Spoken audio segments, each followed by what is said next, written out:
Halo semuanya, saya Atasya Fadila Effendi dengan NIM 230511316163 akan menyelesaikan tugas ujian tengah semester mata kuliah Teori dan Apresiasi Sastra dengan dosen pengampu Bapak Dede Permana MPD.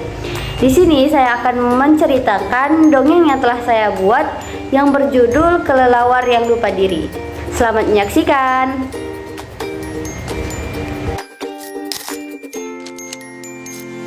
Kelelawar yang lupa diri.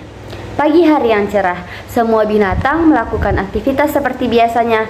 Harimau mencari mangsa, bangau mencari ikan di sungai, semut yang mengumpulkan makanan, dan hewan-hewan lainnya yang melakukan aktivitas. Kecuali kelelawar.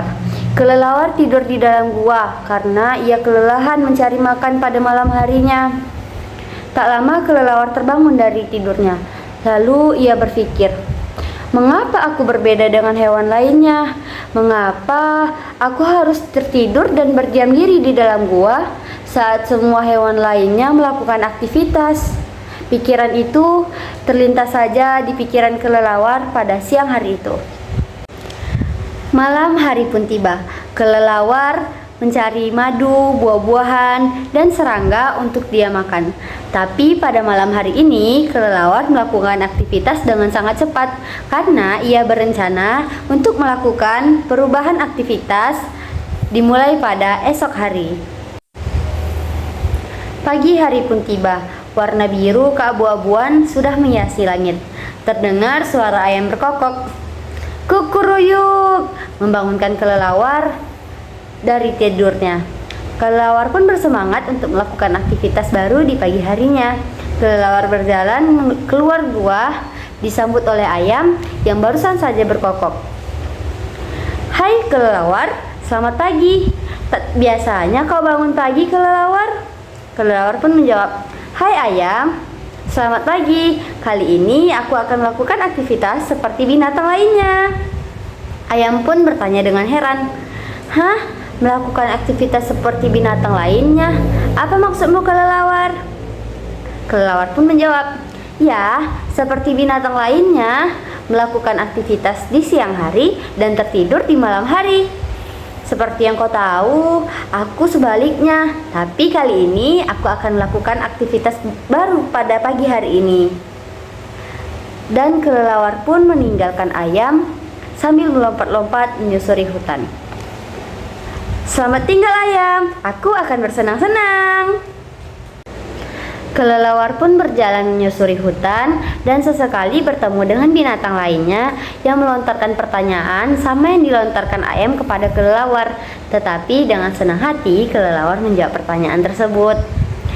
Karena kelelahan terbang dan berjalan menyusuri hutan, akhirnya kelelawar pun berhenti di sungai untuk meminum air. Tapi kali ini matahari sudah terbit dan membuat kepala kelelawar terasa sakit dan ya, akhirnya kelelawar pingsan. Dengan pandangan remang-remang kelelawar melihat banyak binatang yang sudah berkerumun di rumahnya, termasuk ayam yang menyapanya di pagi hari tadi. Dengan sedikit pusing, kelelawar bertanya kepada kancil yang berada di dekatnya. Kancil, apa yang terjadi? Kenapa kalian semua berkumpul di gua rumahku ini? Kancil pun menjawab, kelelawar, kau baru saja pingsan tadi. Bangau yang menemukanmu di sungai. Apa yang terjadi, kelelawar? Dengan heran dan sedikit mencerna pertanyaan kancil, kelelawar pun menjawab, tadi aku baru saja melakukan perubahan aktivitas. Aku menyusuri hutan dan mencari makan tadi pagi. Tapi setelah aku kelelahan, aku berhenti di sungai untuk minum. Tapi saat itu matahari sudah terbit dan akhirnya kepalaku pusing. Dan aku sudah lupa apa yang selanjutnya. Dengan heran dan berbisik-bisik di belakang, hewan lain baru tersadar bahwa kelelawar tidak pernah keluar di pagi hari. Setelah mendengarkan pernyataan dari kelelawar, kancil pun memberi nasihat. Jangan terlalu paksakan dirimu, kelelawar. Mungkin kau tidak bisa terkena sinar matahari. Beristirahatlah, kami sudah membawakan makanan untukmu. Jadi beristirahat dan pulihkan dirimu ya, kelelawar. Dengan haru, kelelawar pun berterima kasih kepada kancil dan binatang-binatang lainnya. Dia terharu karena banyak binatang lain yang peduli kepadanya. Gua yang mulanya ramai kini terasa sepi, hanya tersisa kelelawar dan makanan yang dibawa oleh binatang-binatang lainnya untuk kelelawar.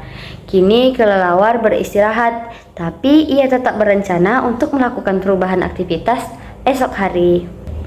Pagi hari pun tiba. Warna biru keabu-abuan sudah menghiasi langit. Suara ayam berkokok pun terdengar. Kukuruyuk, membangunkan kelelawar dari tidurnya. Kelelawar pun keluar dari gua. Hai ayam, selamat pagi. Ayam pun menjawab, hai kelelawar, selamat pagi. Bagaimana kondisimu sekarang? Kelelawar pun menjawab, kini aku sudah cukup baik. Aku akan menyusuri hutan kembali dan akan menikmati indahnya dunia pagi. Ayam pun sedikit memberi nasihat kepada kelelawar. Baiklah kelelawar, jangan terlalu paksakan dirimu. Selamat bersenang-senang. Kelelawar pun menjawab dengan sangat ceria. Baiklah ayam, selamat bersenang-senang kembali. Lalu kelelawar pun pergi menyusuri hutan dan terbang. Terbang membuat kelelawar kelelahan dan kehausan. Ia pun berhenti di sungai untuk meminum sedikit air. Cahaya matahari kini sudah menerangi hutan. Kepala kelelawar terasa pusing. Takut akan terjadi hal seperti kemarin, kelelawar pun langsung bergegas ke rumah untuk beristirahat. Kelelawar akhirnya tiba di rumahnya. Ia berdiam diri dan langsung beristirahat untuk memulihkan tubuhnya yang masih pusing dan sempoyongan.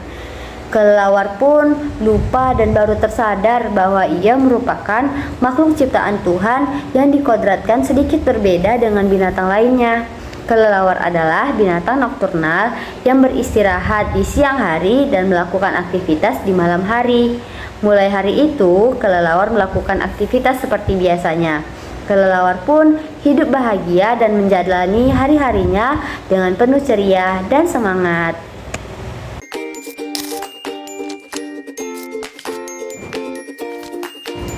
Pesan moral yang didapat dari cerita di atas adalah Tuhan telah menciptakan makhluknya dengan kodratnya masing-masing. Jadi terima saja apa yang telah Tuhan tetapkan kepada kita dan jangan pernah salahkan takdir yang telah Tuhan berikan. Mungkin hanya itu yang dapat saya sampaikan dan ceritakan. Terima kasih telah mendengarkan. Mohon maaf atas segala kekurangan dan kesalahan. Wassalamualaikum warahmatullahi wabarakatuh. Dadah.